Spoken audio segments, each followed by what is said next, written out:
आज मैं अघोष ध्वनि और घोष ध्वनि पर चर्चा करूंगी। इस चर्चा के पहले मैं बताना चाहूंगी कि प्रयत्न किसे कहते हैं, प्रयत्न क्या चीज होती है। कि ध्वनियों के उच्चारण में उच्चारण अवयवों का जो व्यापार होता है वह प्रयत्न कहलाता है। भिन्न भिन्न ध्वनियों के उच्चारण में यह प्रयत्न भी भिन्न भिन्न प्रकार का होता है। और ये जो प्रयत्न होते हैं वो उसके दो भेद होते हैं, आभ्यंतर प्रयत्न, दूसरा बाह्य प्रयत्न। बाह्य प्रयत्न के आधार पर व्यंजन ध्वनियों के दो भेद हो जाते हैं, प्राण शक्ति के आधार पर और स्वर यंत्र के आधार पर। प्राण शक्ति के आधार पर अल्प प्राण और महाप्राण, जिसकी चर्चा हो चुकी है।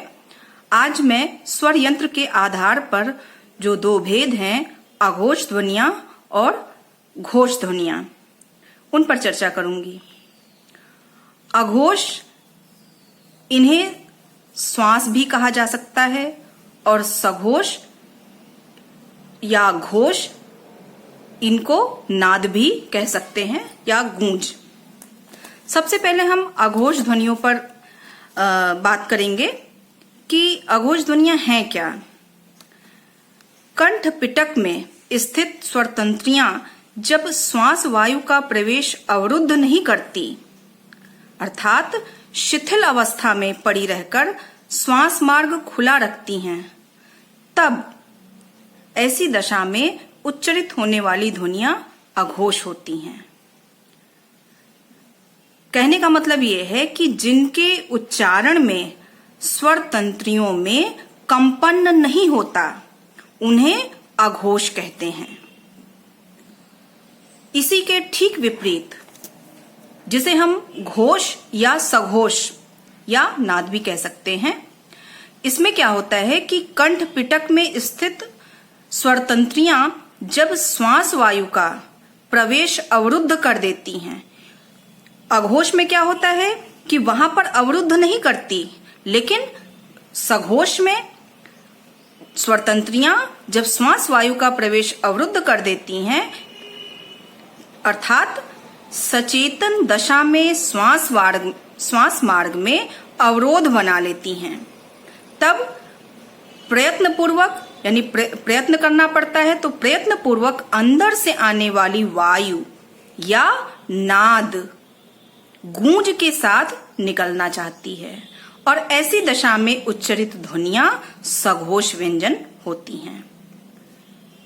संक्षेप में क्या कह सकते हैं कि सघोष को समझने के लिए, कि जिनके उच्चारण में स्वर तंत्रियों में कंपन होता है, उन्हें सघोष कहते हैं। आगे हम इसको लिखित रूप में चर्चा करेंगे। हमें संशय हो जाता है कि कौन सी अघोष ध्वनियां हैं, कौन सी सघोष हैं।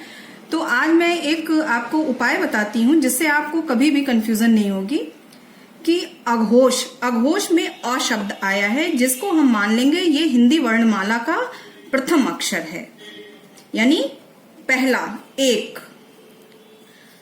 और इसी जब हम गिनती पर आ जाते हैं तो हमें ये अ का जो ये रूप है, इसको हमें मान लेना होगा कि ये 3 है और -1, यानी 3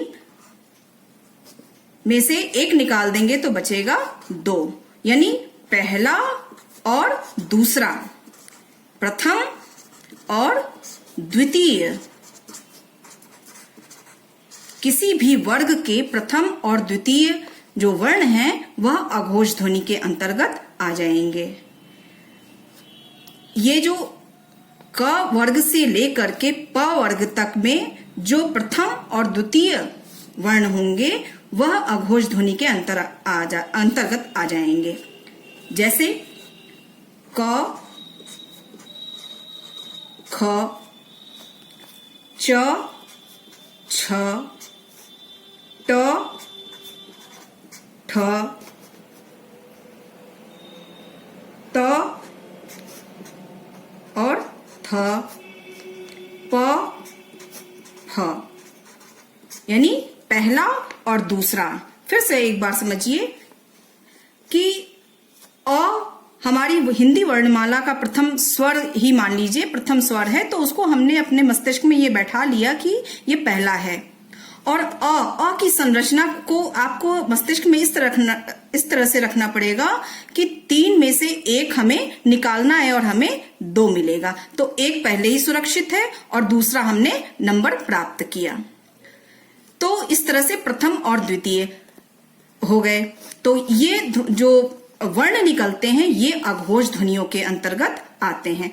इसके अतिरिक्त ऊष्म व्यंजन, ऊष्म व्यंजन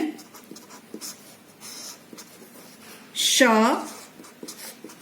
खटकोण वाला श और स, ये जो है ऊष्म व्यंजन अघोष ध्वनियों के अंतर्गत आ जाते हैं। हम अनुस्वार को भी, अनुस्वार मतलब जो ये अनुस्वार है इसको और विसर्ग, इनको भी अघोष ध्वनि के अंतर्गत रखते हैं।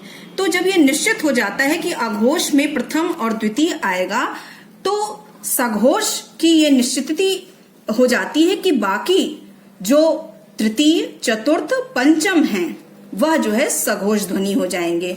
कौन कौन से? तृतीय, चतुर्थ और पंचम। प्रत्येक वर्ग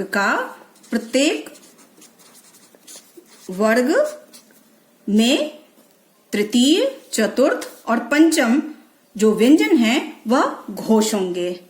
इसके साथ ही साथ मैं अभी आपको ये भी बता देती हूं कि जो सभी स्वर हैं वह भी घोष माने जाते हैं, घोष की श्रेणी में ही आते हैं। सभी स्वर घोष होते हैं।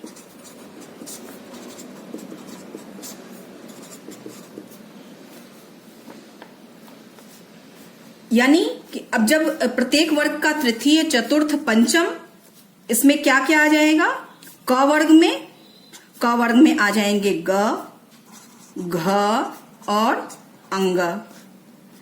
फिर च वर्ग में ज, झ और इय। फिर ट वर्ग में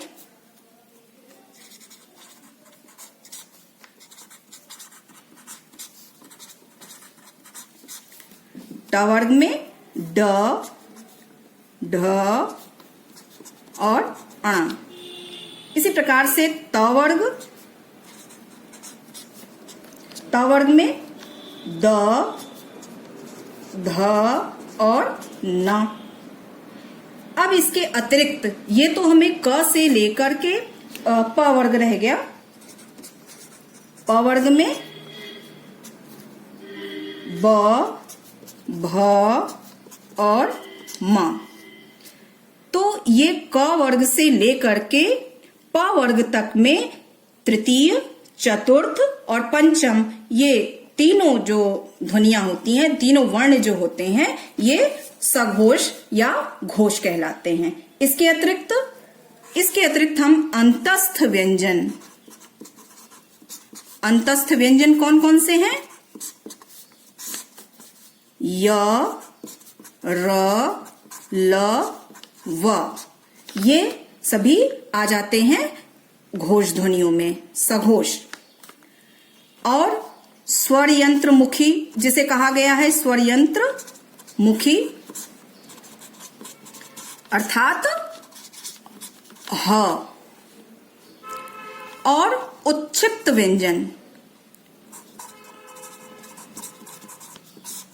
व्यंजन में ळ और ढ। ये तृतीय, चतुर्थ, पंचम क वर्ग से लेकर प वर्ग तक अंतस्थ व्यंजन, स्वर यंत्र मुखी यानी ह और उच्छिप्त व्यंजन ड़ और ढ, ये आ जाते हैं हमारे सघोष में। इसके अतिरिक्त हम न, म्ह, ल, र आदि को भी घोष या सघोष ध्वनियां कहते हैं। इस तरह से हम अघोष और सघोष का निष्कर्ष निकाल लेते हैं कि अघोष में हमें अ का विशेष रूप से ध्यान रखना है कि अ की संरचना कैसे हुई है और अ प्रथम वर्ण है। उसके जब उसको हम ध्यान में रखेंगे तो हमको सघोष ध्वनियों में पहचानने में कभी भी कोई भी समस्या नहीं आएगी। इस प्रकार से आप इसका निष्कर्ष निकाल करके आप इसको तैयार कर सकते हैं आपके प्रतियोगी परीक्षाओं के लिए। आपके जो प्रश्न आते हैं एमए में लघुत्तरीय या दीर्घोत्तरीय किसी भी रूप में, जब भी आपको व्यंजन का विस्तार रूप में देना पड़ेगा तो आपके लिए सुविधा होगी।